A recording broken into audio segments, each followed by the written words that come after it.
Hello friends, welcome to Bright Words Academy. So friends, जैसे कि हम लोग LT mains descriptive answer writing को कर रहे हैं। आज हम लोग विलियम वर्ड्सवर्थ को, जो हमारे रोमांटिक केस के पोइट हैं, उनको डिस्कस करेंगे, जिनको हम लोग हाई प्राइस्ड ऑफ नेचर कहते हैं या पोइट ऑफ नेचर कहा जाता है उनको। तो इसी को डिस्कस करेंगे। ये आपका ऑल ओवर कवर कर लेगा वर्ड्सवर्थ के ऊपर टॉपिक। तो इसके पहले हमने आपको टिंटर नबे पोएम जो कि आपके सिलेबस में लगी हुई है उसको भी प्रैक्टिस कराई है इसके पहले के लेक्चर में। तो उसका वीडियो भी हम डिस्क्रिप्शन में दे देंगे, आप देख सकते हैं। तो अगर आप एलटी मेंस की तैयारी कर रहे हैं, न्यू व्यूअर्स हैं, तो चैनल को जरूर सब्सक्राइब कर लीजिए एंड वीडियोस को भी ज़्यादा से ज़्यादा लाइक एंड शेयर कर दिया करिए। ओके, चलिए चलते हैं अपनी क्लास की ओर। तो पहले हम लोग क्वेश्चंस को देख लेते हैं, किस तरह के क्वेश्चंस हो सकते हैं। इस तरह में हम दो टाइप्स में ले लेते हैं क्वेश्चन। ओके, तो चलिए देख लीजिए। फर्स्ट क्वेश्चन क्या है, why is Wordsworth called the high priest of nature, discuss with suitable reference. Wordsworth जो एक हाई प्राइस्ड ऑफ नेचर जिनको कहा जाता है, उसको डिस्कस करना है सुटेबल रेफरेंस को देते हुए। ओके, नेक्स्ट क्वेश्चन है हमारा, trace the development of Wordsworth attitude towards nature in 3 stages. जो वर्ड्सवर्थ ने 3 स्टेजेस दिखाई है, जो उन्होंने महसूस किया है नेचर के लिए, अपनी 3 स्टेजेस दिखाई हैं, उसी को डेवलपमेंट ऑफ वर्ड्सवर्थ एटीट्यूड, उसी पर आपको वर्ड्सवर्थ का एटीट्यूड को नेचर के प्रति 3 स्टेज में डिस्कस करना है। ओके, दिखाना है कि उन्होंने क्या फील किया है नेचर के प्रति, क्या एटीट्यूड था आपके वर्ड्सवर्थ का। ओके, तो ये क्वेश्चन हो गया आपका। चलिए अब डिस्कस करेंगे कि विलियम वर्ड्स हमारे हाई प्राइस्ड ऑफ नेचर हैं या फिर उनकी 3 स्टेजेस को रेफरेंस पे रखकर हम इसको पूरा आंसर राइटिंग देखेंगे। ओके, चलिए अपनी आंसर की तरफ चलते हैं।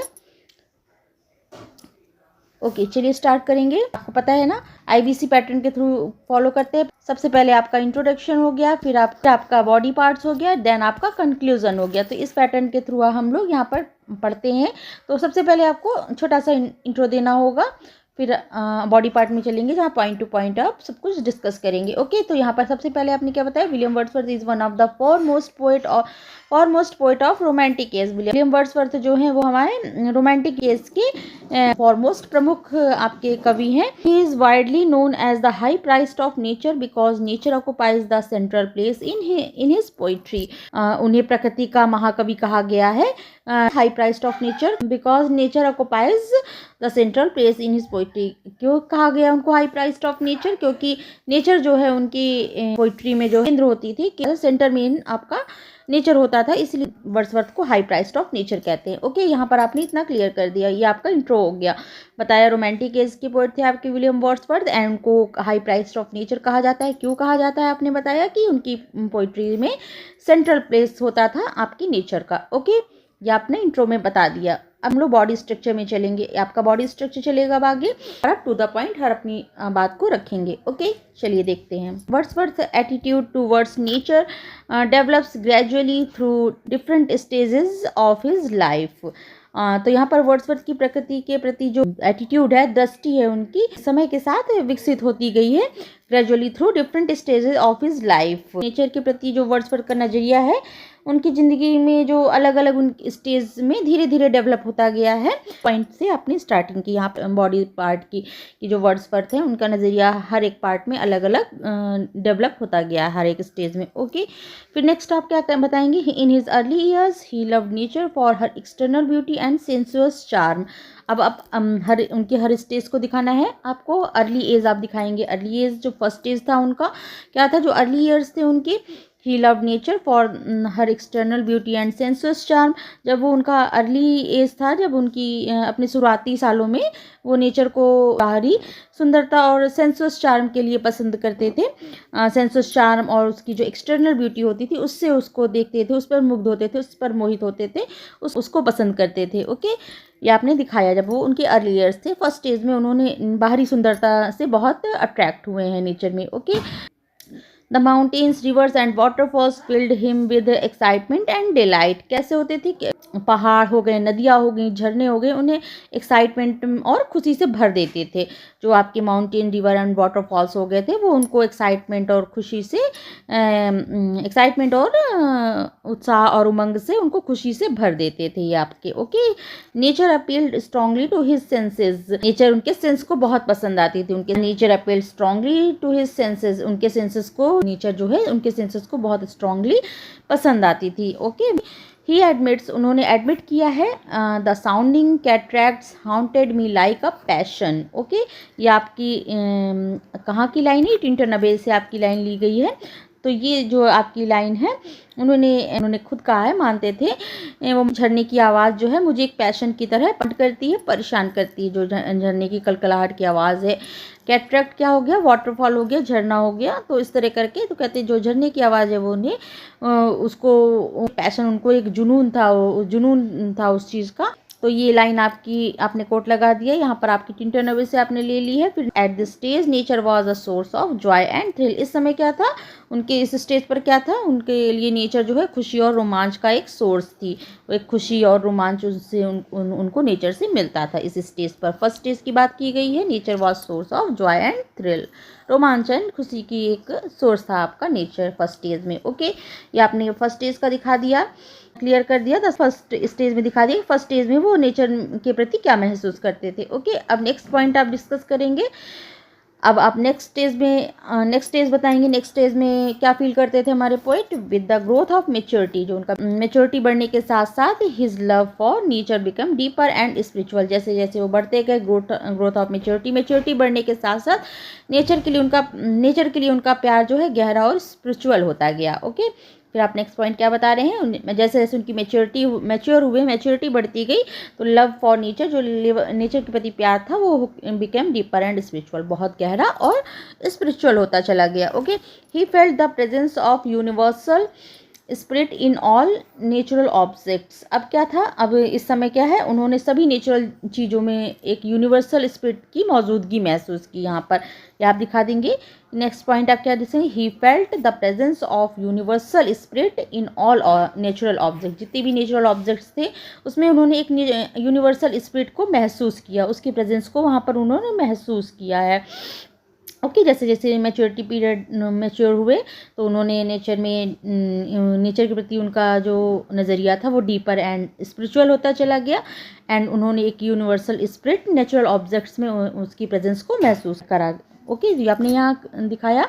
फिर इन लाइन, फिर एक कोटेशन और लगा देंगे इसके आगे आप, इसमें भी आप मेच्योरिटी पीरियड में भी एक कोटेशन लगा देंगे। In lines composed a few miles above Tintern Abbey, या पूरा आप लिख सकते हैं, या फिर आप खाली टिंटन अबे भी लिख सकते हैं। In Tintern Abbey he refers to, in Tintern में अबे में उन्होंने कहा है a sense of sublime of something far more deeply interfused. Okay, तो एक शानदार एहसास किसी ऐसी चीज का जो कहीं ज्यादा गहराई से जुड़ी हुई है, यह का जिक्र करते हैं। ओके, तो यहाँ पर डिवाइन पावर को महसूस करते हैं, एक स्पिरिचुअल पावर को महसूस करते हैं नेचर के अंदर। ओके, अब आगे नेक्स्ट क्या दिखाएंगे, nature are now become a living presence influencing human thoughts and emotions. तो अब आगे आप क्या बताएंगे, प्रकृति जो नेचर है वो अब इंसानी सोच और भावनाओं पर असर डालने वाली एक जीती जाती मौजूदगी बन जाती है। क्या होता है, अब nature now become a living presence, nature में अब एक लिविंग प्रेजेंस होती है जो इन्फ्लुएंसिंग ह्यूमन थॉट्स, जो कि बढ़ाती है, इन्फ्लुएंस करती है ह्यूमन थॉट्स एंड इमोशंस को, ह्यूमन थॉट्स और इमोशंस को यहाँ पर प्रभावित करती है। Nature become a living presence, एक लिविंग प्रेजेंस उनको समझ में आती है। नेचर जो है अब क्या हो जाता है उनके लिए, नेचर जो है नेचर नाउ बिकम, नेचर अब बन जाती है क्या, अ लिविंग प्रेजेंस, एक लिविंग प्रेजेंस बन जाती है। Influencing human thoughts and emotions, जो कि ह्यूमन थॉट्स और इमोशन को बहुत प्रभावित करती है। ओके, इंसानी सोच है और इमोशंस हैं, भावनाएं हैं, पर असर डालने वाली एक लिविंग प्रेजेंस, जीती जाती मौजूदगी बन जाती है अब उनके लिए। सेकेंड स्टेज की बात कर रहे हैं, he also hears in it, और वो इसमें ये भी सुनते हैं, क्या सुनते हैं, the still sad music of humanity, क्या सुनते हैं वो अब नेचर में, इंसानियत का शांत उदास संगीत, the still sad music of humanity, शांत और उदास सा संगीत भी सुनते हैं अब नेचर में। ओके, शोइंग, ये जो दिखाता है वो उनकी फिलोसफिकल समझ को दिखाता है यहाँ पर। ओके, तो यहाँ पर आपने सेकेंड स्टेज में क्या बताया, आपने डिस्कस किया कि आध्यात्मिक, स्पिरिचुअल और फिलोसफिकल जो उनके अंदर परिपक्वता के साथ उनका दृष्टिकोण गहरा और आध्यात्मिक होता गया, एंड उन्हें प्रकृति में एक सार्वभौमिक यूनिवर्सल स्पिरिट का अनुभव होने लगा। आपने एक कोट्स भी लगा दिया कि एंड देन, फिर आपने दिखाया कि वो प्रकृति में मानो the still sad music of humanity, यहाँ पर नेचर में वो मानवता के करुण शांत संगीत को भी सुनते हैं। ओके, जो दार्शनिक चिंतन को यहाँ पर उनके दिखलाता है। ओके, ये आपका सेकंड स्टेज हो गया। थर्ड स्टेज में आ जाएंगे, द फाइनल स्टेज हो गया जो इनका। फाइनल स्टेज को डिस्कस करेंगे, तीनों स्टेज के प्रति इनका क्या नज़रिया रहा, क्या एटीट्यूड रहा, ये हमने डिस्कस किया। ओके चलिए थर्ड स्टेज डिस्कस करेंगे। In the final stage Wordsworth regards nature as a moral teacher and guide. अब थर्ड स्टेज में क्या है, वो एक नेचर को कैसे देखने लगते हैं, नैतिक गुरु के रूप में देखने लगते हैं। ओके क्या है, मॉरल टीचर एंड गाइड, वो एक मॉरल टीचर एंड गाइड के रूप में नेचर को यहाँ पर वर्ड्सवर्थ देखने लगते हैं। ओके लास्ट स्टेज में, फाइनल स्टेज में वर्ड्सवर्थ प्रकृति को मॉरल टीचर और गाइड मानते हैं, मार्गदर्शक मानते हैं नेचर को एक। Okay he believes that nature shapes human character, purifies the heart and leads man towards goodness and peace. उनके अनुसार वो विश्वास करते हैं कि नेचर शेप करती है ह्यूमन कैरेक्टर को, प्योरीफाइज द हार्ट, उनके जो हृदय को शुद्ध करती है, and leads man towards goodness and peace, और उसे सदाचार और शांति की ओर ले जाती है। नेचर क्या है यहाँ पर, नेचर वो एक नैतिक गुरु के रूप में देखने लगते हैं, as a moral teacher and a guide. Okay उनका मानना है कि नेचर इंसान के कैरेक्टर को बनाती है, दिल को साफ करती है और इंसान को अच्छाई और शांति की ओर ले जाती है। नेचर कैरेक्टर को डेवलप शेप देती है। ओके चलिए नेक्स्ट पॉइंट हम डिस्कस करेंगे। In Tintern Abbey he beautifully expresses the idea when he calls nature. यहाँ पर एक कोट्स लगा देंगे, टिंटरनबे से रेफरेंस दे देंगे। ब्यूटीफुल टिंटरनबे आपकी बहुत खूबसूरत पोएम है, जिसमें उन्होंने अपने नेचर के हर एक स्टेज की बात की है, उसमें कैसे फील करते हैं, क्या फील करते हैं नेचर के लिए। Tintern Abbey he beautifully expresses the idea when he calls nature. Tintern Abbey का फिर हम यहाँ पर एग्जाम्पल देंगे। उन्होंने ब्यूटीफुली एक्सप्रेस किया है इस आइडिया को, व्हेन ही कॉल्स नेचर, जब नेचर को कहते हैं, क्या कहते हैं, the anchor of my purest thoughts, the nurse, the guide, the guardian of my heart. ये आपका टिंटरनबे का कोट है। इसमें इन्होंने कहा है कि जो नेचर के प्रति अपने गहरे आध्यात्मिक भाव को बहुत ही सुंदर ढंग से एक्सप्रेस किया है, मतलब मीन्स है यहाँ पर कि प्रकृति उनके जो शुद्ध विचारों का आधार है। एंकर ऑफ प्योरेस्ट थॉट, उनके शुद्ध जो विचार हैं उसका एक आधार है, एंड एक पालन पोषण करने वाली उनकी एक नर्स है, एंड एक गाइड है, मार्गदर्शक है, एंड उनके हृदय की एक रक्षक है, गार्जियन ऑफ हार्ट, उनकी माई हार्ट, उनके हृदय की वो रक्षा करती है। क्या, प्रकृति। यहाँ नेचर की बात कर रहे हैं।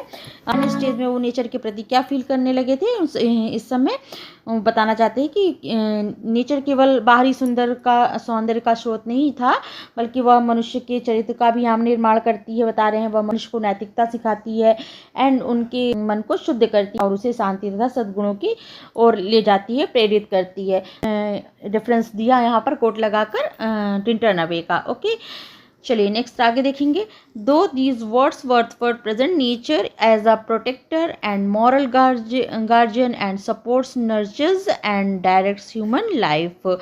ओके नेचर जो है उनके लिए क्या तो हो गई थी, प्रोटेक्टर हो गई थी, एंड मॉरल गार्जियन हो गई थी, वो सपोर्ट्स, जो उनको बहुत सपोर्ट करती थी, एंड नर्चर्स, पालन पोषण करती थी, एंड डायरेक्ट्स ह्यूमन लाइफ। तो यहाँ पर क्या कह रहे थे, नेचर है केवल बाहरी सुंदरता का स्रोत नहीं थी उनके लिए इस समय, बल्कि वो मनुष्य के चरित्र का निर्माण करती है, वह मनुष्य की नैतिकता सिखाती है, उसके मन को शुद्ध करती है यहाँ पर, और उसे शांति तथा सद्गुणों से की ओर प्रेरित करती है। ओके ये जो शब्दों से वर्ड्सवर्थ ने प्रकृति को एक रक्षक और नैतिक संरक्षक के रूप में यहाँ पर प्रेजेंट कर रहे हैं। मीन्स क्या है, यहाँ पर जो वर्ड्सवर्थ है वो एक रक्षक और संरक्षक के रूप में यहाँ पर नेचर को दिखाते हैं अपने फाइनल स्टेज में। Okay for him nature is almost divine, a spiritual power that guides man towards inner purity and lasting.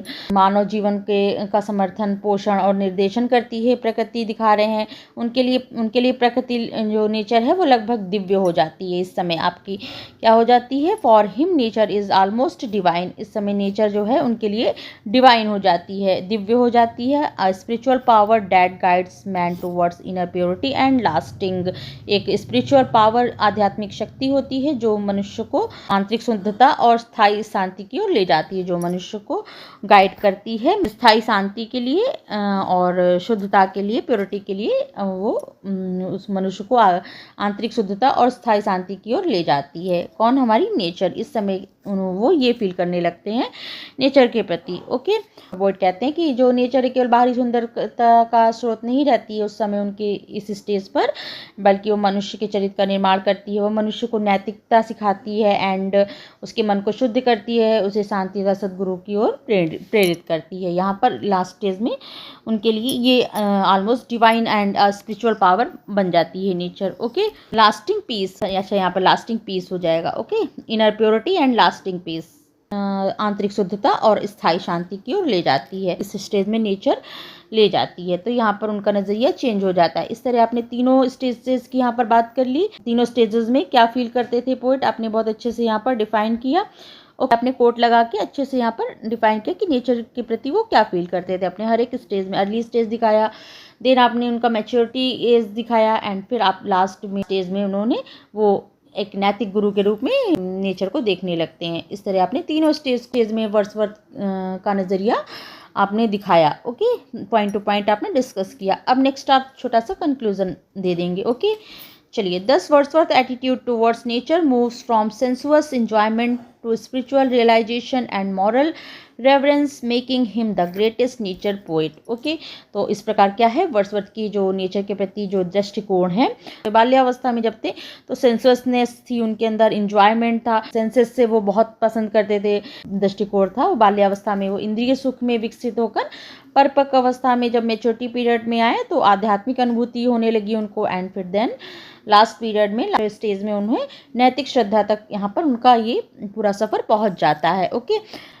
जब वो छोटे थे बाल्यावस्था में थे तो सेंसस से बहुत प्रिय लगती थी उनको नेचर एंड जब वो मेच्योर हुए तो उनको स्पिरिचुअल रियलाइजेशन हुआ, प्रकृति से आध्यात्मिक अनुभूतियाँ हुई एंड फिर देन आपको लास्ट में मॉरल रेवरेंस, नैतिक श्रद्धा उनको नेचर के प्रति हुई, नेचर उनकी एक नैतिक गुरु बन जाती है। तो इस तरह making him the greatest nature poet, इस तरह से यही कारण है कि उन्हें रोमांटिक एज का एक महान प्रकृति कवि माना जाता है, द ग्रेटेस्ट नेचर पोएट कहा जाता है हमारे वर्ड्सवर्थ को। ओके, तो इस प्रकार प्रकृति के प्रति वर्ड्सवर्थ का दृष्टिकोण बहुत आनंद से आध्यात्मिक बोध और नैतिक श्रद्धा की ओर बढ़ता जाता है, जो उन्हें सबसे महान ग्रेटेस्ट नेचर पोएट बना देता है। ओके, इसी कारण से हम वर्ड्सवर्थ को ग्रेटेस्ट नेचर पोएट कहते हैं, हाई प्राइस्ड ऑफ नेचर कहा जाता है वर्ड्सवर्थ को। ओके, तो हमने यहाँ पर तीनों स्टेजेस को बहुत अच्छे से डिस्कस किया है। कोट्स भी हमने यहाँ पर लगा दिए थे कि टिन टर्नर जो उनकी बेस्ट पोएम है उसी से रखे हैं हमने कोट। होप सो आपको क्लियर हो गई होगी कि नेचर पोएट क्यों कहा जाता है वर्ड्सवर्थ को, और Wordsworth high priest of nature थे। तो इसको आपने डिस्कस किया अच्छे से, तीनों स्टेजेस के थ्रू आपने बहुत अच्छे से इसको यहाँ पर कवर कर दिया है हमने। होप सो आपको समझ में आया हुआ हो, हमने अपने अकॉर्डिंग इसको बहुत अच्छे से समझाने की कोशिश की है कि होप सो आपको समझ में आया हुआ होगा, क्लियर हुआ होगा। तो अगर अच्छी लगी हो क्लास, हेल्पफुल लगी हो तो लाइक शेयर एंड सब्सक्राइब जरूर करिए चैनल को। ओके, अपना फीडबैक भी जरूर दीजिएगा कैसी लग रही है क्लास। चलिए फिर मिलते हैं नेक्स्ट क्लास में, नेक्स्ट टॉपिक को डिस्कस करेंगे। Okay, thank you, thanks for watching.